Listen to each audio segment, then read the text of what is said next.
ॐ नमो भगवते वासुदेवाय। ॐ नमो भगवते वासुदेवाय। नारायणं नमस्कृत्य नरं चैव नरोत्तमं देवीं सरस्वतीं व्यासं ततो जायमुदीरये। नष्टप्रायेषु अभद्रेषु नित्यं भागवत सेवया भगवतीरुत्तमश्लोके भक्तिर्भवति नैष्टिकी। ॐ अज्ञानतिमिरन्धस्य ज्ञानाञ्जनशलाकया चक्षुरुन्मिलितं येन तस्मै श्रीगुरवे नमः। श्रीचैतन्यमनोभीष्टं स्थापितं येन भूतले स्वयं रूपकदा मह्यं ददाति स्वपदान्तिकं। नमो विष्णुपादाय कृष्णप्रेष्ठाय भूतले श्रीमते भक्तिवेदान्त स्वामीनिति नामिने। नमस्ते सरस्वते देवे गौरवाणी प्रचारिणे निर्विशेष शून्यवादी पाश्चात्यदेशतारिणे। जय श्री कृष्ण चैतन्य प्रभो नित्यानंद श्री अद्वैत गदाधर श्रीवासादि गौर भक्त वृंद। हरे कृष्णा कृष्णा कृष्णा हरे हरे, हरे Ram Ram Ram Hare Hare. Hare Krishna, reading from Srimad Bhagavatam by His Divine Grace, A.C. Bhaktivedanta Swami Srila Prabhupada Ki Jai.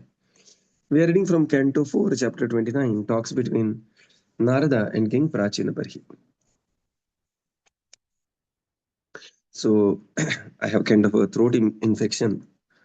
Hope I will be able to complete today. Otherwise, Mudit Krishna Prabhu, you can just, if I tell you so, you can continue from there. Yes, Prabhu. Yeah. So, we are in the section where we are discussing Narad Muni giving excellent, master class on mind management. This is text 60 to 79, and Narad Muni is describing role of the mind in soul's transmigration. This is how we can see that how Bhagavatam is postgraduate study from Srimad Bhagavad Gita. So Bhagavad Gita, the concept is being explained, and Bhagavatam, we see that the Bhagavatam will elaborate those concepts very beautifully. So all these concepts are there in Bhagavad Gita anyways, but Bhagavatam is where there is a elaboration of the concepts, right? So we come to text 69.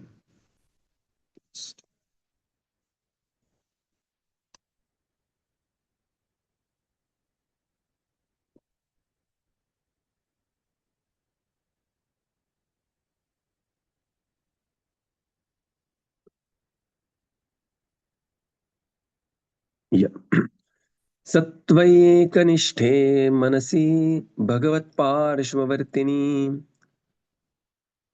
तमश्चन्द्रमसि एवैदम् उपरज्य avabhasate. Translation. Krishna consciousness means constantly associating with the Supreme Personality of Godhead in such a mental state that the devotee can observe the cosmic manifestation exactly as the Supreme Personality of Godhead does. Such observation is not always possible, but it becomes manifest exactly like the dark planet known as Rahu, which is observed in the presence of the full moon. Purport. It has been explained in the previous verse that all desires on the mental platform become visible one after another. Sometimes, however, by the supreme will of the Supreme Personality of Godhead, the whole stockpile can be visible all at one time. In Brahma Samhita 5.454, it is said, Karmani nirdhati kintu cha bhakti bhajam. When a person is fully absorbed in Krishna consciousness, his stockpile of material desires is minimized. Indeed, the desires no longer fructify in the form of gross bodies. Instead, the stockpile of desires becomes visible on the mental platform by the grace of the Supreme Personality of Godhead. In the connection, the darkness occurring before the full moon, the lunar eclipse, can be explained as being another planet known as Rahu. According to Vedic astronomy, the Rahu planet, which is not visible, is accepted. Sometimes the Rahu planet is visible in the presence of full moonlight. It then appears that this Rahu planet exists somewhere near the orbit of the moon. The failure of modern moon exertionists may be due to the Rahu planet. In other words, those who are supposed to be going to the moon may actually be going to this invisible planet Rahu. Actually, they are not going to the moon but to the Rahu planet. And after reaching this planet, they come back. Apart from this discussion, the point is that a living entity has immense and unlimited desires for material enjoyment, and he has to transmigrate from one gross body to another until these desires are exhausted. No living entity is free from the cycle of birth and death unless he takes to Krishna consciousness. Therefore, in this verse, it is clearly stated, Satvaika Nishti, that when one is fully absorbed in Krishna consciousness, in one stroke, he is freed of past and future mental desires. Then, by the grace of the Supreme Lord, everything becomes simultaneously manifest within the mind. In this regard, Vishwanath Chakravarti Thakur cites the example of Mother Yashoda seeing the whole cosmic manifestation within the mouth of Lord Krishna. By the grace of Lord Krishna, Mother Yashoda saw all the universes and planets within the mouth of Krishna. Similarly, by the grace of the Supreme Personality of Godhead, Krishna, a Krishna conscious person can see all his dormant desires at one time and finish all his future transmigrations. This facility is especially given to the devotee to make his path clear for returning home back to Godhead. Why we see things not experienced in this life is explained herein. That which we see is the future expression of a gross body or is already stocked in our mental stockpile. Because a Krishna conscious person does not have to accept a future gross body, his recorded desires are fulfilled in a dream. We therefore sometimes find things in a dream never experienced in our present life. Hare Krishna. Yeah. So now Narad Muni explains here the Krishna consciousness means constantly associating with the Supreme Lord. And in such a mental state, that devotee can observe the cosmic manifestation exactly as the Supreme Lord. Such observation is not always possible, but it becomes manifest exactly like the dark planet Rahu in the presence of full moon. Very, very beautiful shloka this is. So, manifestation here is compared to planet Rahu. Supreme Lord is compared to the full moon. And in the presence of the full moon, sometimes we may see the exhibition of planet Rahu. Similarly, by associating with the Supreme Lord, a devotee can really understand what this cosmic manifestation is, right? And he can observe the cosmic manifestation exactly as being observed by the Supreme Lord.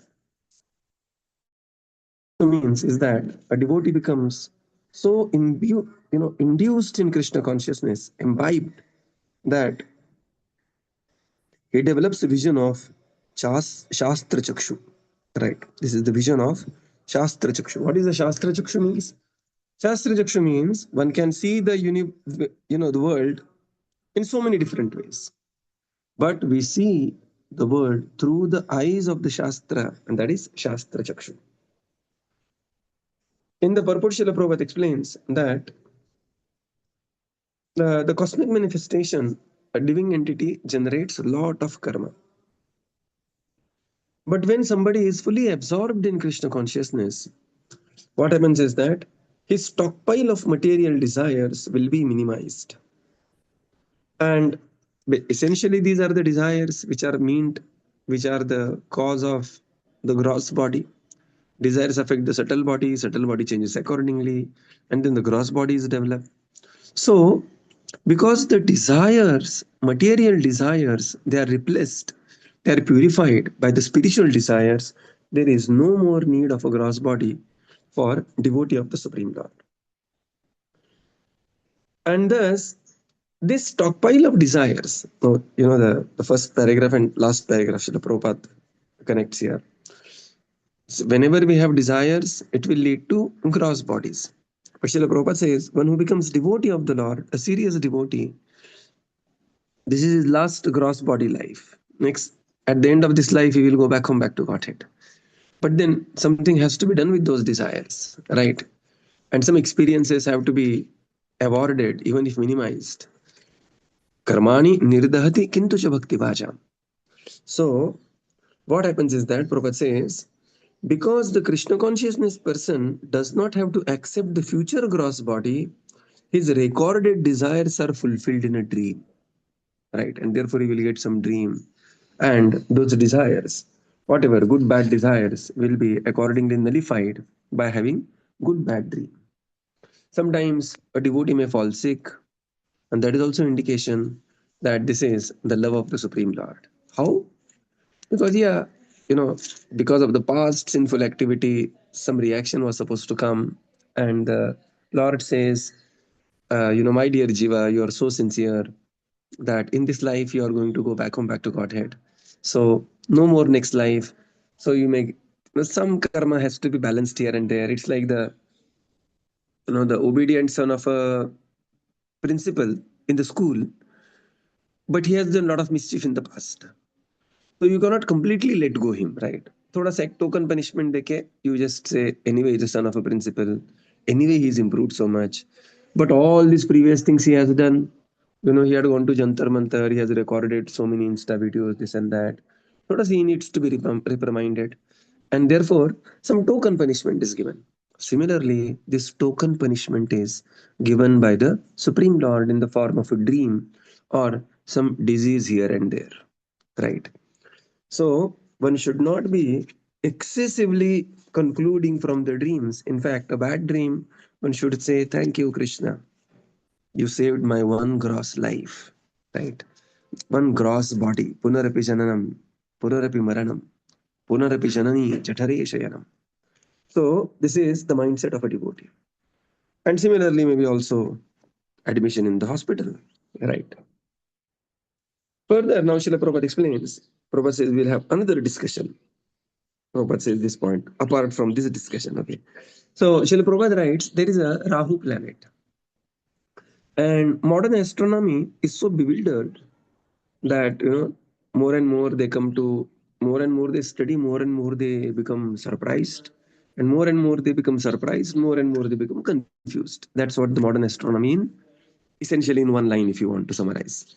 So now there is a Rahu planet. Is there a Rahu planet? Of course, yes. What is the proof? Shastras say. Our faith in the Shastra doesn't come by the Shastric point being validated by science. No. Our faith in the science comes because time to time they match with Shastra. Correct? This is extremely important point. We are going to enter fifth canto in some time. Sometime this is, the statutory warning. If we have excessive faith in the modern science, it will be injurious to your spiritual health. Right? They have the sign on the cigarette pack or something like that. So the warning is, because in the fifth canto of Srimad Bhagavatam, we are going to discuss all different new model of the universe. There is Saptadvipa, there is, this particular Bharatavarsha, Harikhanda, this and that. Chakkar gum jayega. So, sir chakra jayega, like that it is. So there is a Rahu planet, which is generally not visible. And sometimes in the full moon day, it is visible. And Srila Prabhupada says, all these other guys who are going to moon, maybe they are landing on, they are landing on this Rahu planet. And another explanation is, this moon is not the moon per se, because this moon is just the moon. Moon means, it's not the noun moon. It is the, you know, say verb moon, in the sense, every planet has a moon. Like, the Jupiter has so many moons, 80 odd moons. And like that, Earth also has a moon, but then there is a separate moon planet. So we will not get into this discussion, because this bewildering discussion we will have in the fifth canto, anyways. And we will have some very powerful personality speaking on this. So just like the Rahu planet is seen in the presence of the full moon, similarly, By being devotee of the Supreme Lord, one can see the cosmic manifestation. Vishwanath Chakravarti Thakur gives a classic example. That the example is just like Mother Yashoda, she could see the entire cosmic manifestation in the mouth of the Supreme Lord, Brahmanda Darshan Leela. Similarly, right, a Krishna conscious person can see all his dormant desires at one time and finish them. Prabhupada writes, the one who is fully absorbed in Krishna consciousness in one stroke is freed from the past and future mental desires. One stroke finished. Right. So, this is the process of Krishna consciousness. And therefore, when one sees those, the next gross bodies in the form of the dreams or desires or diseases, one should not be bewildered. 3D. Okay. What is the 3D? Dreams, desires, and diseases.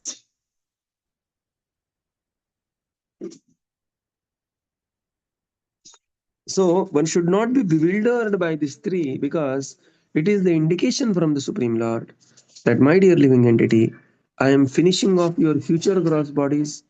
All those gross bodies, what you are able to see, a fraction of them I'm going to show you, just like I showed Mother Yashoda, the Brahmanda Leela. Vishwanath Chakravarti Thakur gives such a beautiful analogy here. Similarly, what that means is sometimes as a devotee, we are overwhelmed by situations, we are overwhelmed by desires. Sometimes some such nonsense thoughts will come in the mind, and one may feel that, am I really a devotee?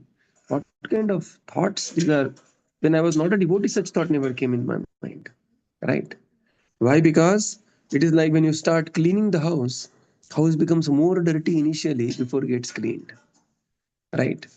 That is when you start uh, making the ghee from butter to ghee. Butter is white, ghee is white, but the transition from butter to ghee, there will be a very bad smell, and there will be all different kind of transformation within the butter. This is the process of purification. So whenever we come across bad dreams, bad desires, bad disease, one should not get one should not get bewildered. This is very important thing.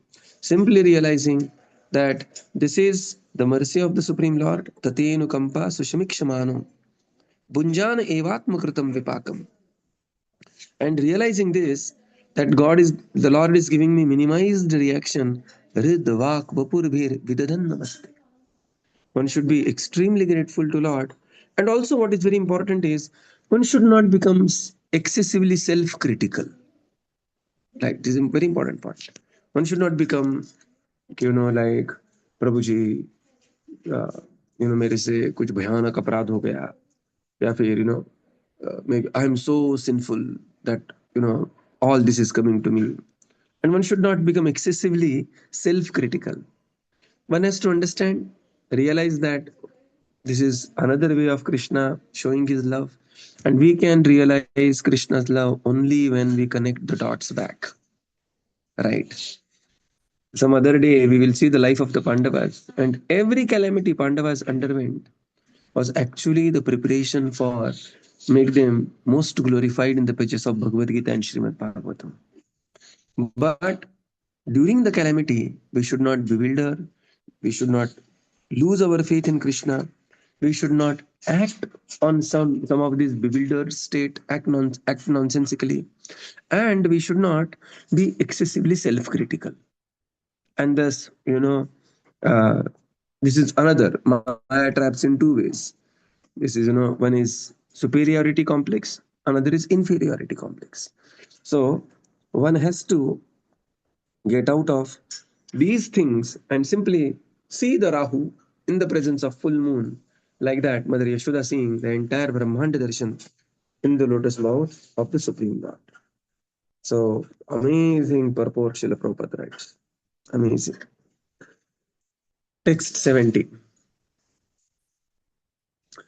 नाहं ममेति भावोऽयं पुरुषे व्यवधीयते यावद्बुद्धिर्मनो अर्थ गुणव्यूहि अनादिमान्.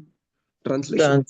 Translation. As long as there exists a subtle material body composed of intelligence, mind, senses, sense objects, and the reactions of the material qualities, the consciousness of false identification and its relative objective, the gross body, exist as well. Purport: the desires in the subtle body of mind, intelligence, and ego cannot be fulfilled without a gross body composed of the material elements earth, water, air, fire, and ether. When the gross material body is not manifest, the living entity cannot factually act in the modes of material nature. In this verse, it is clearly explained that the subtle activities of the mind and intelligence continue due to the sufferings and enjoyments of the living entity's subtle body. The consciousness of material identification, such as I and mine, still continues because such consciousness has been extant from time immemorial. However, when one transfers to the spiritual world by virtue of understanding Krishna consciousness, the actions and reactions of both gross and subtle bodies no longer bother the spirit soul. Hare Krishna. So, as long as there is existence of the subtle body, there will be false identification and its relative objects, the gross body, will also exist. What this means is that the identification is due to the subtle body, and simply understanding will not lead to complete realization. Right? Simply understanding that, acha, this gross body subtle. There will be identification, there will be bewildering situations, and we have to act accordingly within those situations, keeping this entire philosophy in mind. In the purport, Srila Prabhupada explains the desires in the subtle body cannot be fulfilled without the gross body. This we have very elaborately seen. That we need the gross body, which is composed of the Pancha Mahabhut. And similarly, the subtle activities of the mind and the intelligence continue the suffering and enjoyment of the living entity in the gross body. Right. So we are suffering primarily because of the mind and desires. That we have to realize. There is a branch of science, some aromatherapy, and so there are some allied branches of medicine where they work on the desires, where they work on, there is a very famous book also, which has sold in millions of copies actually. They say that they cure particular disease with addressing a particular mindset, and they will address the mindset through some aroma or through something. So there is a very clear cut relation between the prominent emotion in our life and the prominent disease in the life. Right. So there is one very famous book on that, written by one very famous doctor.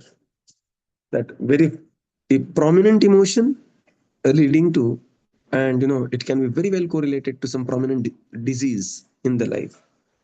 So realizing that the subtle activity. Yes, bro. Louis Hay, and the name of the book is "You Can Heal Your Life," Prabhuji. Right, perfect. This is the book. You Can Heal.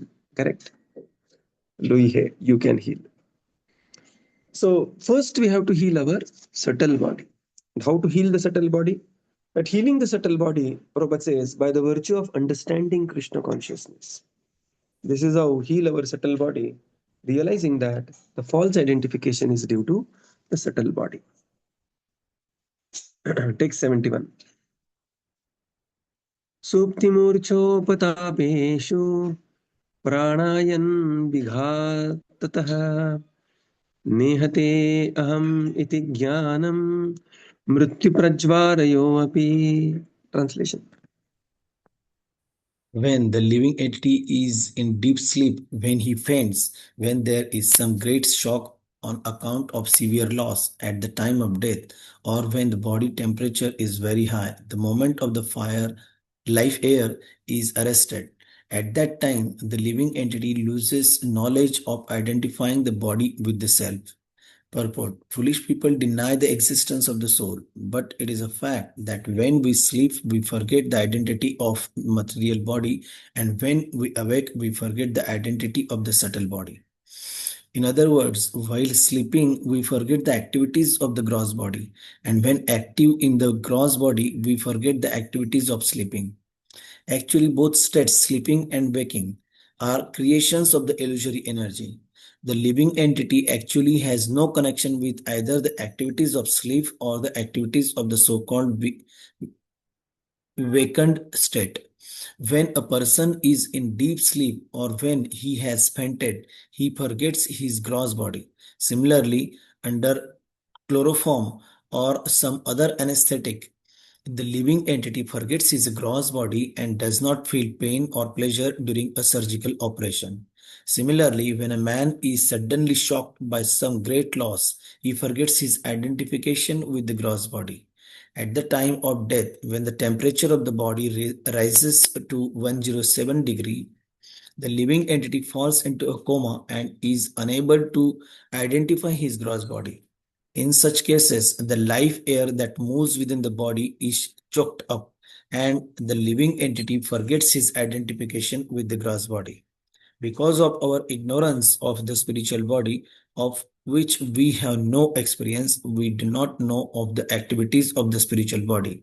And in ignorance, we jump from one false platform to another. We act sometimes in relation to the gross body and sometimes in relation to the subtle body. If by Krishna's grace we act in our spiritual body, we can transcend both the gross and subtle bodies. In other words, we can gradually train ourselves to act in terms of the spiritual body. As stated in the Narada Pancharatra, Rishikena Rishikesha Sevanam Bhaktir Uchyate. Devotional service means engaging the spiritual body and spiritual senses in the service of the Lord. When we are engaged in such activities, the actions and reactions of the gross and subtle bodies ceases.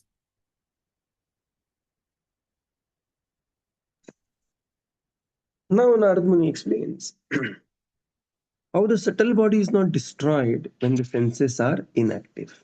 So this is the theme for next three verse, 71 to 73. So here in this verse, Narad Muni says, when the living entity is in deep sleep or he faints, when there is a great shock on the account of a severe loss at the time of death, or when the body temperature is very high, Prajvara 5, the movement of the life air is arrested. So because of these five causes, the movement of the life air is arrested. Right.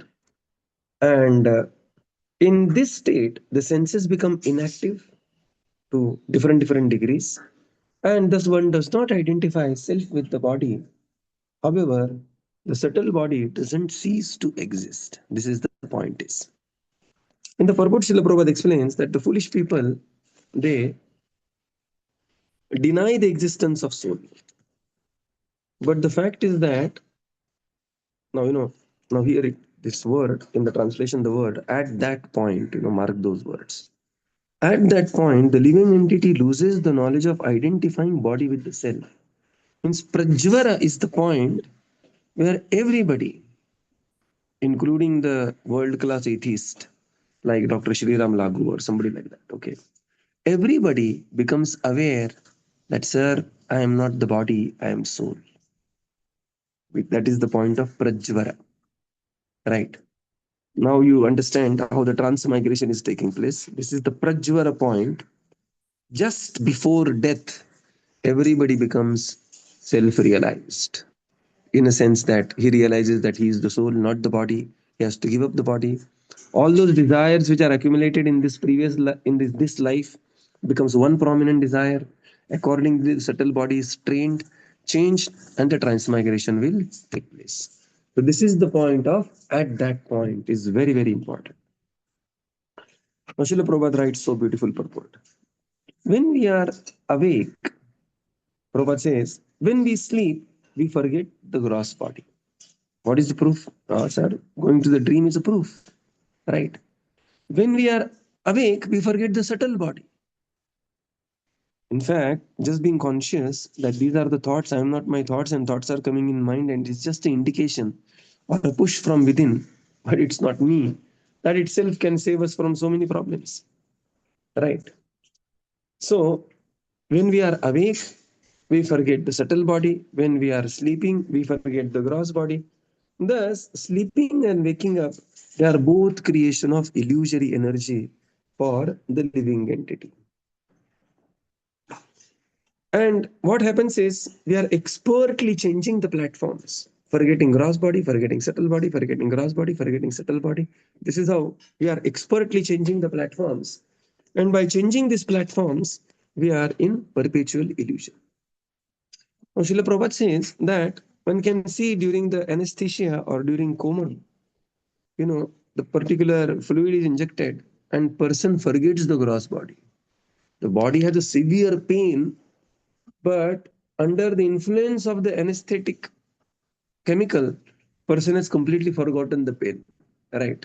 And when the coma, that anesthesia thoda sa utarte aayega, then he will start realizing the pain and he will be crying, and one may take entire hospital on, for a toss. So this is this is how, or there is some severe loss. I remember in our school days there was one poem. A Russian soldier suddenly died, and his wife is stunned by that loss. And that poem is, "Home they brought her warrior dead." And she sees the dead body of the husband, and she's so stunned by the loss. She's not moving, not doing anything. She's just stunned. And then there is old lady, grandmother, and she says that, "Just bring the child." And they bring the child and place it on her lap, and suddenly she just comes out of that shock. And this is what that poem is. So one may forget the reactions to the gross body when there is some severe loss or when there is very high fever, prajvara. So these are the points where the life air within the body is choked up, and therefore there is no expression from outside. And Prabhupada says, thus expertly we are just jumping from one platform to another. And this is how the whole material perpetual creation continues. If by Krishna's grace, if we can act in our spiritual body, we can transcend both the gross and subtle body. And what is the meaning of acting in spiritual body? That means Savai Mana Krishna Padaravindayo, or Rishikena Rishikesha Sevan. By being engaged in devotional service, right? This is how gets rid of the gross body and the subtle body. So when we say devotional service and engage in seva, the statement may be simple, but the thought process now here is being explained by Narada Muni is such a very deep thought process. So we will conclude here and continue tomorrow. Srila Prabhupada ki jai, Jai. Gaura Bhakta Vrinda ki jai. Thank you, Jai. Prabhupada. Thank you, everyone. Thank you. Hare Krishna. Yeah. Thank you. Thank you, Prabhupada. Thank you, everyone. Hare Krishna. Hare Krishna, Thank you, Prabhuji. Prabhupada. Thank Thank you, you. Prabhuji. Hare Krishna. Thank you. Thank you very much. Hare Bye. Krishna, Dandot Hare Pranam Hare Prabhuji. Thank Krishna. you, Prabhuji. Thank you, Prabhupada. Krishna. Thank you, Prabhupada. Thank you, Prabhupada. Thank you, everyone. Hare Krishna. Hare Krishna.